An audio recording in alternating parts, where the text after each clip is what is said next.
National Weather Service in Chicago has issued a tornado warning for northwestern LaSalle County and north central Illinois, southeastern Lee County and north central Illinois until 6:15 p.m.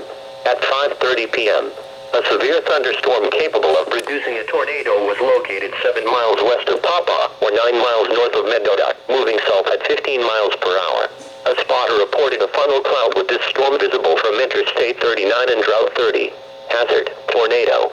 Source, radar indicated rotation. Impact, flying debris will be dangerous to those caught without shelter. Mobile homes will be damaged or destroyed.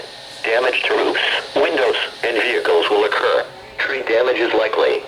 This tornadic thunderstorm will remain over mainly rural areas of northwestern LaSalle and southeastern Lee counties, including the following locations: Compton and West Brooklyn, including the following Interstate 39 between mile markers 75 and 81.